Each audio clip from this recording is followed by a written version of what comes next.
जय श्री श्याम। क्रांति उड़ीसा मीडिया में आपका स्वागत है। मैं हूं नंद किशोर जोशी। सभी दर्शकों से अनुरोध है, कृपया इस चैनल को लाइक करें, शेयर करें, सब्सक्राइब करें एवं बेल बटन अवश्य दबाएं, जिससे आने वाली वीडियो की नोटिफिकेशन आपको मिलती रहे। आज हम चर्चा करने जा रहे हैं भुवनेश्वर कटक कमिश्नरेट पुलिस के एक क्रांतिकारी कदम की, जिससे लोगों को मिलेगा इंसाफ, न्याय। आज इसी के ऊपर हम चर्चा करने जा रहे हैं। दरअसल उड़ीसा स्वतंत्र प्रदेश हुआ 1936 1 अप्रैल में। भारत का प्रथम राज्य है उड़ीसा, जो भाषा के आधार पर अलग प्रदेश बनाया गया 1936 1 अप्रैल को। इसके पहले अंग्रेजों के जमाने में जितने भी राज्य भारत में थे, कोई भी राज्य का विभाजन या बंटवारा या अलग कोई भी नहीं हुआ भाषा के आधार पर। उड़ीसा भारत का प्रथम राज्य है जो भाषा के आधार पर अलग हुआ। बिहार पहले था संयुक्त बंगाल, जो बंगाल, बिहार, झारखंड, उड़ीसा और बांग्लादेश, ये सबको मिलाकर एक संयुक्त बंगाल हुआ करता था।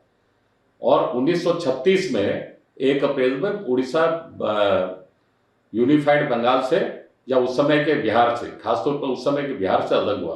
बिहार पहले तो बंगाल से बिहार अलग हुआ और बिहार से फिर उड़ीसा अलग हुआ।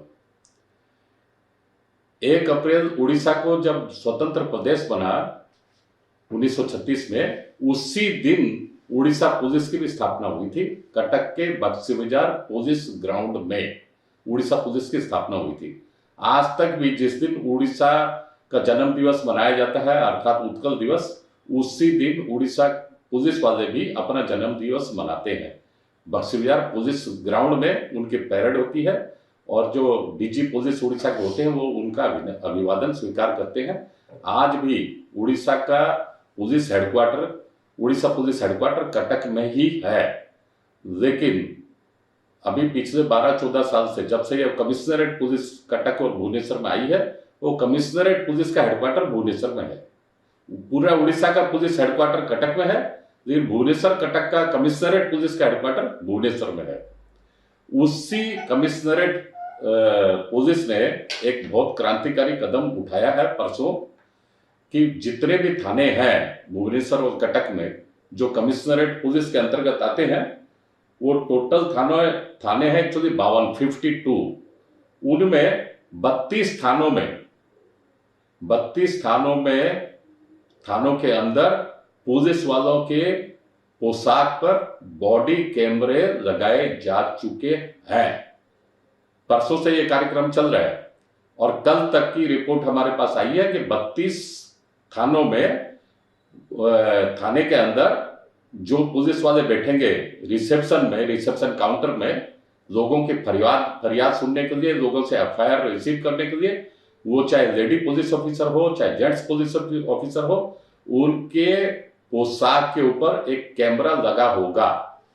ये अभियान, ये प्रयास, ये कदम already Bhubaneswar Cuttack police commissionerate के द्वारा परसों से शुभारंभ हो गया है और 32 थानों में ऑलरेडी लग भी चुका है आउट ऑफ 52, और 20 थानों में लगेगा। उम्मीद है शायद 2-4 दिन में या दिवाली तक ये कार्यक्रम कंप्लीट हो जाएंगे भुवनेश्वर कटक में। अब मैं बता रहा हूं उससे आमूलचूल परिवर्तन क्या हुआ। दरअसल जब से हमारे देश में अंग्रेजों का शासन आया और पुलिस वाले हमेशा रोब दिखाते रहे लोगों के ऊपर, आमजन पर। अब मैं आपको, उस समय इतने रोबदार थे और इतना इनका रोब चलता था, खौफ चलता था अंग्रेजों के जमाने में। उस समय एक यहाँ का उड़ीसा का बहुत चर्चित कहावत है जो हम लोग बचपन से सुनते आए हैं कि माछोरे खाए वो इलिसी बा हवो पोलिसी। मतलब मछली अगर खाएंगे, यहाँ के आम जन लोगों में एक प्रचलित कहावत है कि अगर मछली खाना है तो इलिसी माछ खाना चाहिए, जो यहाँ पर आम जन लोग बोलते हैं कि सर्वश्रेष्ठ मछली है। और अगर शादी करना है तो पुलिस वाले से शादी होनी चाहिए। यह उड़ीसा में हम लोग तो बचपन से सुनते आए हैं। तो इनका खौफ जो है लोगों के आम जन में अंग्रेजों के जमाने से है, रहता है और आज तक भी है कायम। थोड़ा बहुत अवश्य थोड़ी बहुत कमी आई है, क्योंकि आरटीआई एक्ट आ गया, देश स्वाधीन हो गया, पॉपुलर गवर्नमेंट आ गई है, इलेक्टेड रिप्रेजेंटेटिव्स रहते हैं, इन सब के कारण से थोड़ी बहुत कमी आई है। वैसे मोटे तौर पर बहुत ज्यादा कमी, बहुत ज्यादा परिवर्तन पुलिस वालों के मेंटालिटी में अभी तक आया नहीं है। थोड़ा बहुत ही परिवर्तन आया, यूं कहे तो 10-15% या मैक्सिमम 20% ही परिवर्तन आया, उससे ज्यादा परिवर्तन अभी तक आया नहीं है। लेकिन मेरे हिसाब से, मेरे मतानुसार यह पहला कदम है जो पुलिस थाने के अंदर में, जो रिसेप्शन में, जो डेस्क में जो पुलिस अधिकारी बैठेगा, चाहे वो लेडी हो या जेंट्स हो पुलिस अधिकारी, उसके बॉडी पर एक कैमरा फिट रहेगा। और जो आदमी फरियाद लेके जाएगा थाने के अंदर, हर कोई आदमी तो थाने में जाना ही नहीं चाहता। पूरे भारतवर्ष में आम आदमी को थाने के नाम से ही डर लगता है, अंग्रेजों के समय से डर लगता है। वो आज भी कायम, 80 साल हो गया, हमारे 78-80 साल हो गया देश को आजाद हुए, वो आज तक भी वैसा ही कायम चल रहा है, वही मेंटालिटी। आम जन कभी पुलिस थाने में जाना ही नहीं चाहता, क्योंकि सबको मालूम है पुलिस थाने में क्या होता है क्या नहीं होता, सबको मालूम है। अब लेकिन ये क्रांतिकारी कदम जो उठाया है कमिश्नरेट पुलिस ने परसों से, कि प्रत्येक थाने में कमिश्नरेट पुलिस के एरिया में, अर्थात भुवनेश्वर कटक में, जो रिसेप्शन पर बैठेगा या बैठेगी जो पुलिस अधिकारी, उसके बॉडी पर एक कैमरा फिट रहेगा। वो कैमरा साफ दिखेगा, हमने फोटो भी दिया है, आपके जानकारी के लिए फोटो भी दिया है, साफ साफ दिखता है। जो आदमी फरियाद लेके जाएगा अपने स्थानीय थाने में, वो पुलिस अधिकारी उससे क्या बात करता है, क्या क्या संवाद दोनों में, फरियादी में और पुलिस अधिकारी में होते हैं, वो सारी रिकॉर्डिंग, वीडियोग्राफी वो अपने आप होती जाएगी। और वो सारी की सारी पुलिस कंट्रोल रूम में रहेगी रिकॉर्डिंग, जिससे कल अगर कोई भविष्य में कोई कंट्रोवर्सी उठे, कोई पुलिस अधिकारी ये कहे कि ये सज्जन आए नहीं थे, या आकर इन्होंने ऐसा ऐसा उलूल जुलूल बातें कही, या हमें मिसबिहेव किया, या कोई अगर कोई आदमी, कोई व्यक्ति, कोई साधारण आदमी अगर थाने में जाता है, वो अगर पुलिस वाले के नाम से बोलता है कि इन्होंने हमें मिसबिहेव किया, इन्होंने हमारी एफआईआर रिसीव नहीं की, कुछ भी हो सकता है कंट्रोवर्सी, चाहे पुलिस की तरफ से या आम जन की तरफ से या दोनों तरफ से।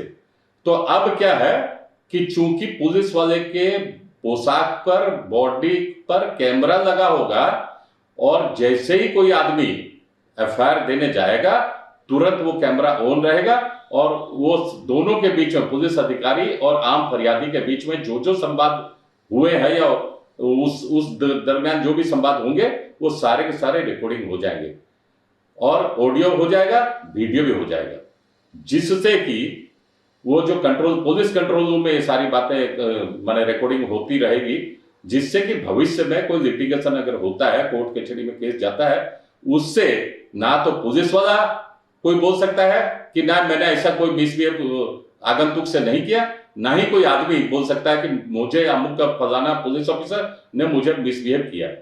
अर्थात दोनों के ऊपर एक्चुअली देखा जाए तो डिसिप्लिन रहेगी, और खास तौर पर पुलिस वाले के ऊपर, क्योंकि पुलिस वाले की मेंटालिटी हमेशा एक रौबदार मेंटालिटी रहती है, लोगों की वो दबाने की मेंटालिटी रहती है, एक जमींदारी टाइप की मेंटालिटी रहती है, क्योंकि उनके हाथ में डंडा रहता है।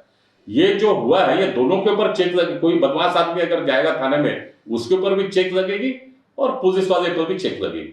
आम आदमी को कोई परेशानी नहीं है इससे, लेकिन पुलिस वाला कोई खौफ पैदा ना कर सके, कोई के साथ में नाइंसाफी न कर सके, गुंडागर्दी न कर सके, वसूली न कर सके, इसके लिए कमिश्नरेट पुलिस ने यह ऐतिहासिक कदम, क्रांतिकारी कदम, जन साधारण के भले के लिए, भलाई के लिए, लोगों को न्याय देने के लिए, इंसाफ देने के लिए यह कदम उठाया है।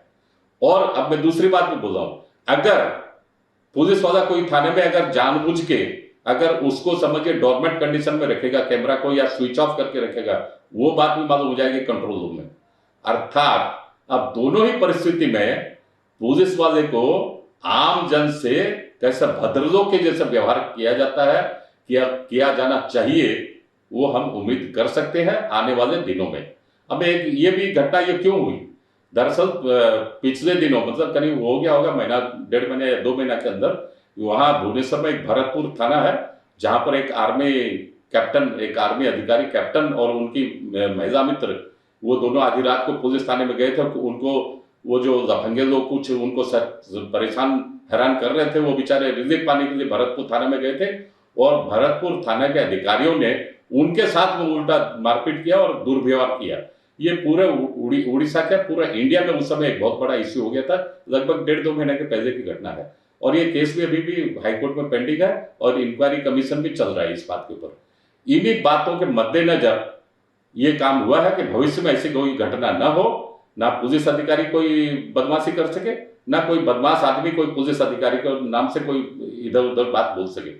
इससे मोटे तौर पर यह देखा गया है, इससे आम जन को, उड़ीसा के आम नागरिक को बहुत ही न्याय मिलेगा, इंसाफ मिलेगा और आशा है कि ये जो व्यवस्था भी कमिश्नर पुलिस में हुई है वो सारे उड़ीसा में भी धीरे धीरे साल 2 साल के अंदर में लागू हो जाएगी।